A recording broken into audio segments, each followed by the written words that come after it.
комиссияга улан үйдөн 2 жана көтөрүлөт. Залгабы.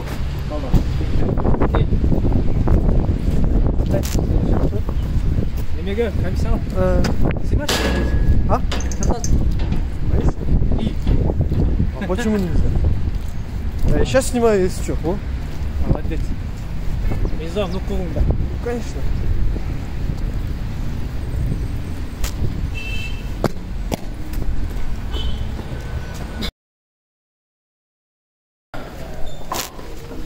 Во избежание спора залға шықпайлы.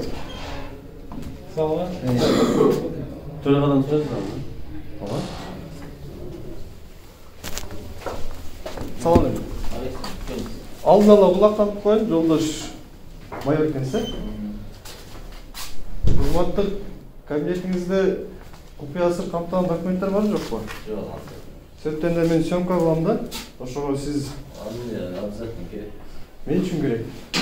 Неге сенбейсіз? Жоқ, геп ишеничте эмес, геп биринчи кезекте милициянын кадыр баркын элдин арасында көтөрүш керек. Кантип көтөрөбүз?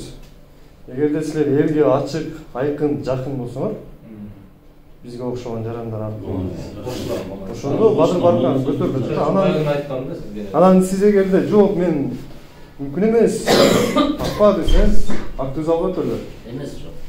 Намазга кирип кетип азыр. Ким? Билек болду.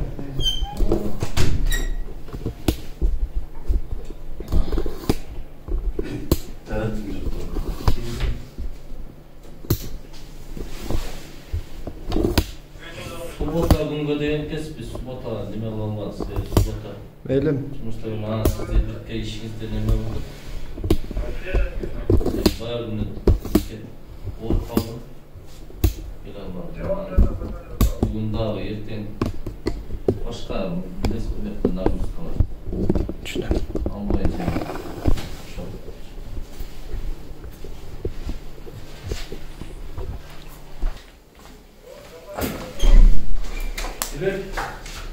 Протоколду түзгөн кызматкер өзү да күнөө? Неге? Я. Ал кечкиликте мен айтпадым баарын. Ал бүгүн жана СБГда бар. СБГда болгон Аны башка иштеген го. Ошоктон баштан чыгып, кайра барып, инфа жазууна салган экен.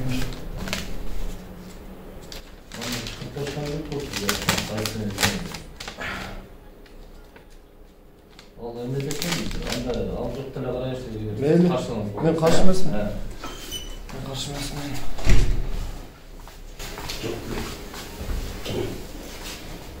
Каяк деген? Сотка бердилер. Өзү комиссиянын курамында 5 кишибиз. Эгер уруксат болсо, азыр 2 мүчөсү отурат, мен комиссиянын төрагасы. Карабыз жатты, сиз жабыттан да. Эгер макул болсо, биз карабыз. Мен макул. Кана протокол.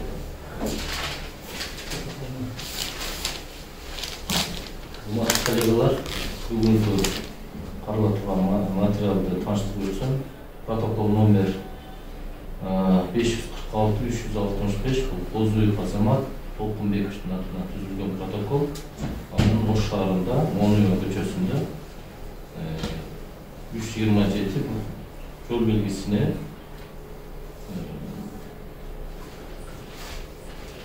туура эмес токтогон тууралуу протокол түзүлүптүр.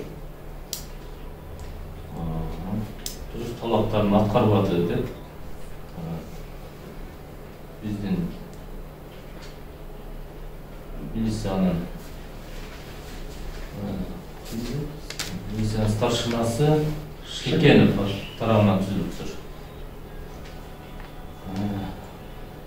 Кыскача протокол боюнча ушул жерде Бозуев Азамат Толкунбекович макул эмесмин деп жазып бериптир. Ошол себептен бүгүн комиссиянын отурумунда карап отурабыз. Анда сөз сизде. Сиз кайра алсаңыз өзүңүз. Сиз болуп анан эгер эме болсо биз эме бар. Уруксат этсеңиздер. Бул окуя 3 март 2021 жылы 5-тен 3-тен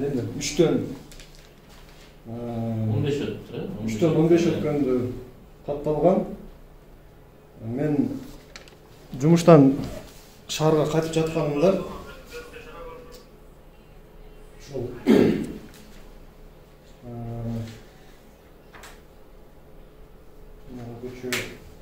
көчөнүн аты Момоева көчөсү менен бара жатканмын.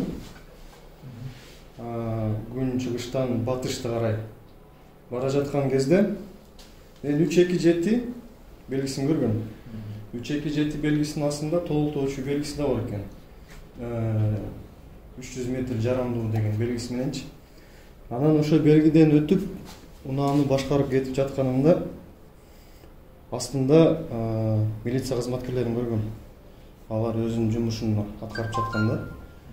Анан өзүңөр билесиздер, ал жерде ар дайым жол тыгыны катталып турат. Жол тыгыны катталган себептен милиция кызматкерлеринин жанына келип калганымда көз салып карасам, бир старшина, аты жөнү эсимде жок. Аты жөнүн сураган деле эмесмин. Бир старшина бир айдоочуга протокол түзүп аткан экен. Протокол түзүп аткан кезде ошол айдоочунун апасы милиция кызматкерине кайрылып, балам, эми кечириле койчу бизди, башка бузбайбыз, башка кайталанбайт деп, чоң эле эне жаш кызматкердин астында ошентип суранып атканы мен үчүн бир аз жагымсыз болду да, мен үчүнчү. Анан жакшылап көз салып байкап көрсөм, жанагы белгиден кийин бир эмес 2 кесилиш бар экен да. 327 деген шаарга карай 327 белгиден кийин бир эмес 2 кесилиш бар экен. Ал кесилишти мен ошол күнү мен үчүн жаңылык болду да. Шаарда ушунча жыл жашап, ошол кесилишке да мен көңүл бурган эмес экенмин. Анан жакшылап көз салып, жана жол тыгындын кесепетинен мен пайдаланып, терезени ачып, унаанын терезесин ачып, айдоочуга өзүм унаамдан отуруп эле кайрылгам. Ой, урматтуу айдоочу, протоколго мен макул эмесмин деп жазып коюп, макул эмесмин деп жазсаң, токтоомду чыгарбайт деп айтсам, башын ийкеп деп койду. Ошол сөзүмдү уккан жанагы милициянын кызматкери старшина болуш керек.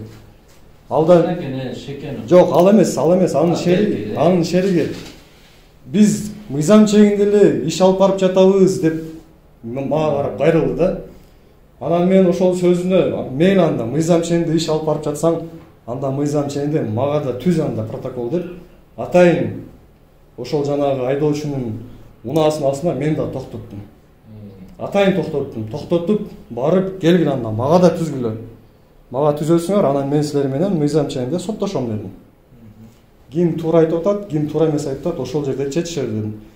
Десем, мен азыр бул жакты түзүп атам деп, мага көңүл бурбай,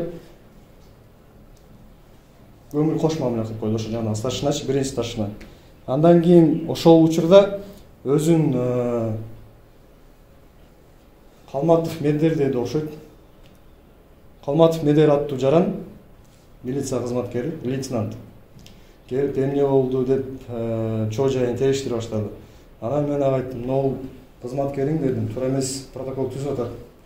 Себеп дегенде муну белгиден кийин кесилиш келип атат дедим. Кесилиш болгондон кийин ошого жараша госко ылайык кесилиштен кийин дагы белги дубликат коюлуш керек. Ал дубликат белгиңер жок дедим. Десем, жок, бул кесилишке кирбейт. Биз мыйзам чегинде, Кыргыз Республикасынын мыйзам чегинде иш аткарып жатабыз деди. Анда макул, мага да түзгүлө деп мен түздүрттүм ушул протоколду. Ушул болгон окуя кыскача. Анан мына далил иретинде Ош шаарынын картасы көрсөңүздөр да болот. Ал жерде областык оорукана дейли. Ал жерде мисалы үчүн болжолдуу түрдө орногон болсо, ушул белгиден кийин эле 100 метр дагы өтпөстөн бир эмес 2 кесилиш келип атат. Биринчи кесилиш бул Шавкат Рахман көчөсү. Бул караңыз, бул түз кетсе, могул жака кара солой менен Колхоз Калинин келген жол менен кесилишет. Верхний Муанси көчөсү.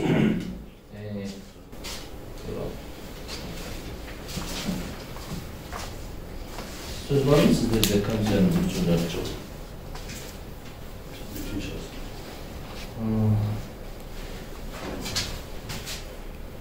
Al jerdegi emelерди биздин кызматкерлер барып изучат этилди. Ошол сиздерге кесилиштичи. Кесилиш болуп эсептелген анык ал көчөлөрдүнчү кесилиш бар экен. Эми ал жерде турган знактар эски эме менен жол эрежесин негизинде бул коюлган экен. Толтоочу эмеси мененчи. Анан азыркы биз көрүп тактап мына 2000 изменения кирди жана 7-октябрь 2019 ошондой 522 эме изменение кирген болсо ошондо ал уже ошол толтоочу белгиси айтып аткан 8-2 болуп ал бир гана зона действия ошол эмени көрсөткөн да 8-2 өзгөрүпчү. Эми аны азыр биз эми ошого сиздин эме кылган жерде дагы булар изучат этип келишти. Көчө кесилиш экени анык экенине далилдеп азыр дагы биз шаардык жол курулуш башкармалыгына да сунуштарды беришти. Ал жол белгини алуу боюнчачы. Алуу эмес, рұқсат берсеңиз, демонтировать деп берди ошо менин ойум. Ввести изменения, заменить знаки. Урматтуу бүгүнкү отурумдун төрагасы, мүчөлөрү, жана Азамат Мырза, сиздин эмеңиз боюнча биз бирде терең талдоо жүргүздүк. Анан что относится к перекрестку деген жерге биз аябай ревизия жүргүздүк ошол учурдан кийин. Биринчи кезекте перекрестка болуш үчүн алдын ала келатканда на белом фоне черной табличкой должны быть указаны имена улиц с направлением стрелками. Биз аны ал жерде көрө албадык, бирок дорнадзордо сунуш бердик. Экинчиден мына Шакиржан Мониев көчөсү менен Верхний Омский көчөсүнө келдик дагы. Ал жерде согласно ГОСТу по улице Памирская баратканда оған бизге Мониева деп эсептелет. По улице Мониева жогору жактан ылдый келатканда главный дорога знак, анан неме көчөгө киргенден кийин жанагы Верхний Омская көчө. Выезжающий жактан уступи дорогу знак болуш керек экен по ГОСТу. В данное время там ГОСТ отсутствует, по ГОСТу ал знактар отсутствует азаматта. Ошол себептен биз азыр дорнадзордо сунуш бердик. Буну берде дулики эки тараптуу неме болуп калдык. Баягы сиз менен биз башын сүйлөштүк эле. Анан бул аймак кара суу территориясы болгондо байланыштуу мен бүгүнкү күндө толук маалымат ала албадым. Баягы перекрестком что не относится деп биз баягы баштап калбадык. Жилмассивы единым замыслом кварталы дегенгечи. Анан мен аны барып карасам, действительно сквозной. Действительно сквозной көчө экен. Не только сквозной, ал көчө барып туруп чоң бир жолго уланып калат экен да. Ошол уланып калат экен. Азыр биз ошо кемчиликтерди учитывать этип, азыр төрага айткан 821 по ГОСТу 3.27-ге дал келбейт экен. Өзү знак поставлен в 2015 году, адашпасам. В момент строения этой арки, біз ОБС жұмышқа келгеніміз білесіз, 2 ай жүзі болды, даже 3-й месяц, испытательный 1 месяц білен. Шундай знактарға ревизия пока жүргізушіге жүргізбедік, но сізге ошоған активтүү жарандардан, коомдук бие сатуулардын жардамы ушундай кемчиликтер аныкталып атат да. Сиз жана айтып кеттиңиз, милиция болгон ишенимди арттыруу максатында деп атасыз. Максатыбыз бир экен.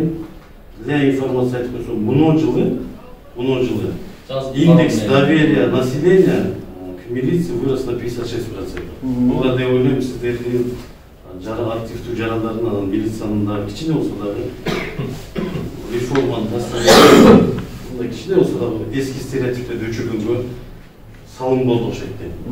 Ошол себептен мен айтып атам, мына кошумча знактар, мына перекресттиктин конкретный определениясы ошол жерде каралбай калган да.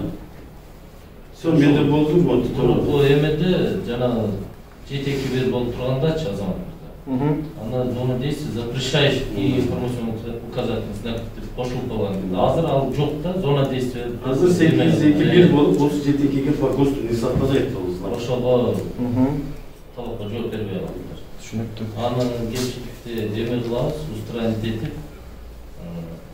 ошону жагын карап анан сизге Үмітларға сунуштарды бердик азыр. уже берди да? Берди. По устранению знака эмес, по замене знака.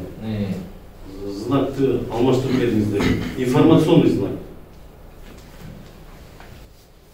Мен сүйлөп койсом болобу? Ошондо азыр менин атыма жазылган протокол эмне болот? Кийинки тапта азыр бүтүн чыгарып берет. Бүтүн чыгарып беребиз, ал ошол эмеге таянып туруп эле сиздер отметить беребиз. Жокко чыгарып да? Түшүнүктүү.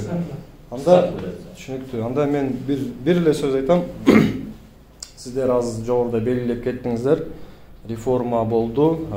Жумушка киргенибизге жаңы эле 2 айдын жүзү болуп атат депчи. Жакшы эле билесиздер, мен сиздер жумушка чыкканыңыздардан баштап сиздерди мындай өзүмдүн YouTube каналыма жарыялаган эмес элем. Себеп дегенде жарыялаганы эрте деп эсептечүмүн. Бирок ушул окуядан кийин мен сиздердин системаңыздарда реформа болгонуна кандай десем канааттанбастан ушул кадамга бардым. Себеп дегенде жол белгилер 2015-жылы болобу же 2010 жылы болобу качан коюлган болсо дагы могу жол эрежеси жана Кыргыз Республикасынын мыйзамдары, айрыкча сиздер колдонгон бузуулар жөнүндө мыйзамдарды сиздерге жаңы орношкон кызматкерлер жатка билиш керек. Түн ичинде уйкусунан бузуп ойготуп сурасаң дагы айтканга даяр болуш керек.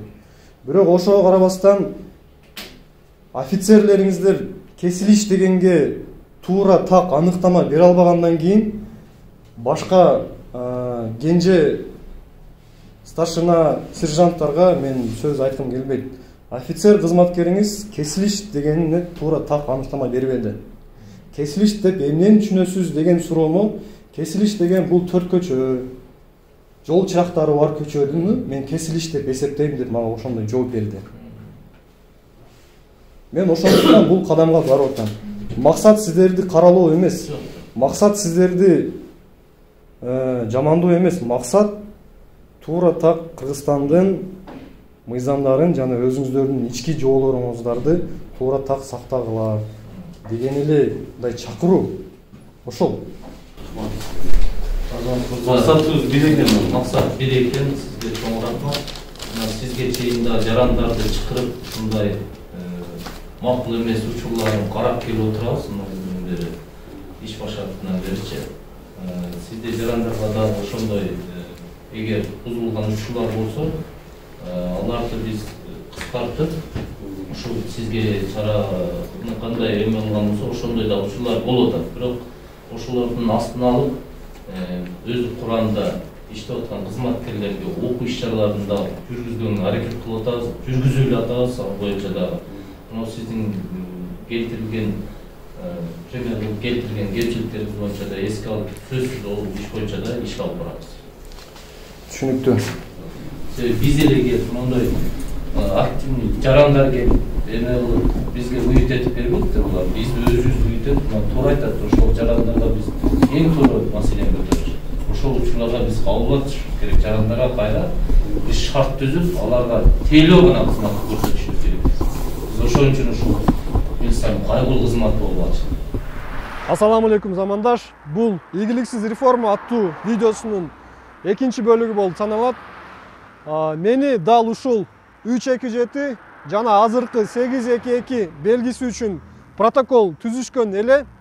Өзүңүздөр билгендей, мен өзүм токтоп патрулдук милиция кызматкерлеринин мыйзамсыз иш аракеттерин көрүп чыдабастан элге чындык жетсин,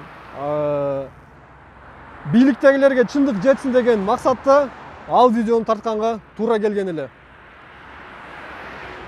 Жана жыйынтыгында өзүңүздөр көрдүңүздөр, териштирүүгө барганда ал жердеги кызматкерлер бул белги туура эмес орнотулуп калган экен, бул белгини биз башынан орнотуп өзгөртөбүз деген болчу. Бирок тилекке каршы караңыздар, бул белгиден кийин 50 метр өтпөстөн оң жактан биринчи көчө келип атат. Бул Шавкат Рахмонов көчөсү. жана андан кийин эле Верхний Увамский көчөсү келип жатат. Бул деген мына 300 метр жарамдуу дегенге туура келбейт. Себеп дегенде 50 метрден кийин эле бир эмес 2 кесилиш келип жатат. Бул биринчиси.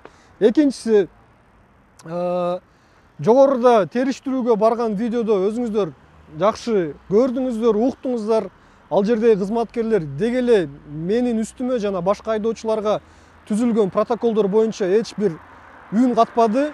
Мындайча айтканда, ооба биздин кызматкерлер мыйзамды туура билбегендиктен, жол эрежелерин туура билбегендиктен ушундай туура эмес иштерди аткарыптыр деген бир да сөз айтышкан жок.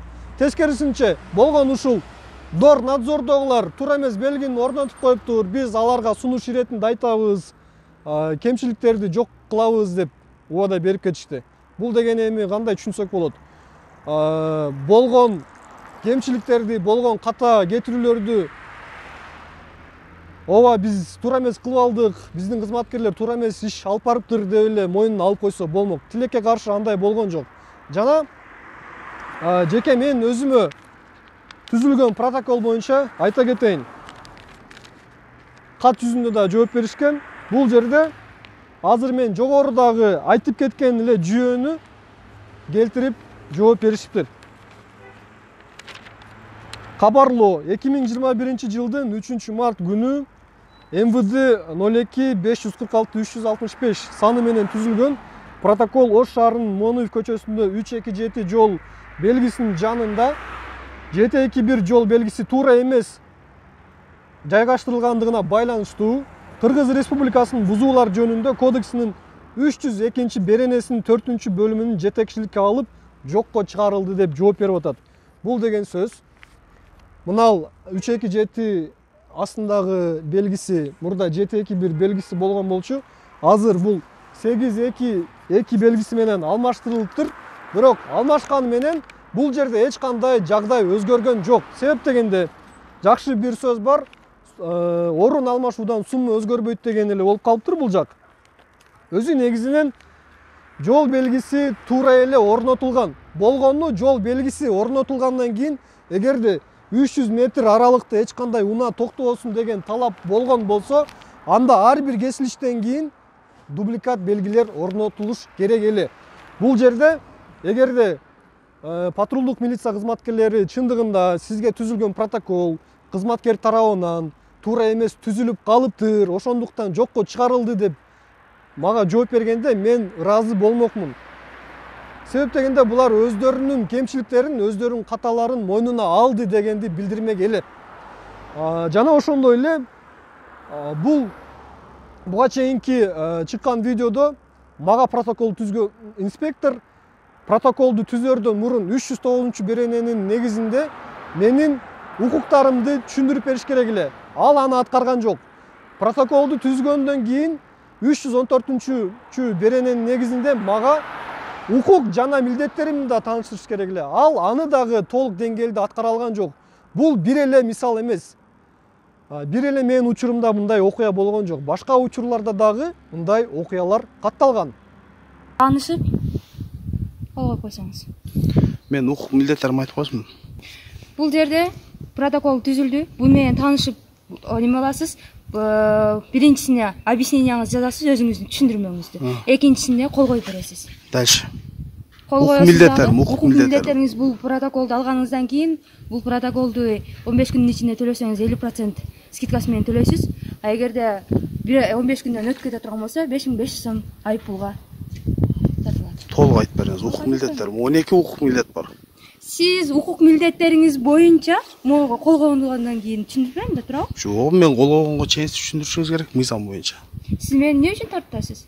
Сиз бардык нерсени Сиз да тартып атасыз. Мен буну ойлоп таткан жокмун. Кыргыз Республикасынын мыйзамдары мен да ойлоп таткан жокмун. 589 буйруктун негизинде инструкция көрсөтүлгөн. Бизде мен укук милдеттеримди айтып бериңиз. Укук милдеттериңизди өзүңүзгө өзүңүз айтасыз. Укук милдеттериңизди өзүңүзгө өзүңүз айтасыз. Өзүңүзгө өзүңүз айтасыз. Жолдош айдоочу. Мага өзүм. Ооба. Ошто патрулдук милициясы кызматка кирерден баштап эле коомдук тартипти сактап жатышат, жол кырсыктарын азайтуу боюнча профилактикалык иш чараларын жүргүзүп жатышат деген иш чаралар менен таанылбастан, тескерисинче өздөрү мамлекеттин казынасынан алынган мамлекеттик кызматтык унааларда жол кырсыктарына кабылды. Ага далил өзүңүздөр көрүп жаткан фото жана видео баяндамалар болмокчу.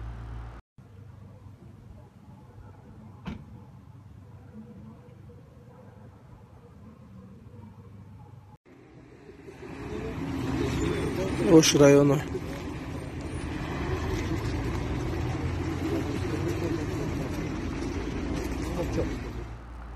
Эң негизгиси, урматтуу жарандар, урматтуу айдоочулар, жана ошондой эле Ички иштер министрлигинин кызматкерлери.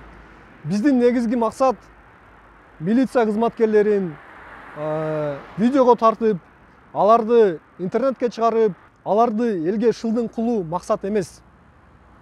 Негизги максатыбыз Ички иштер министрлигине элдин илгерки болгон ишенимин жана сый урматын кайтаруу.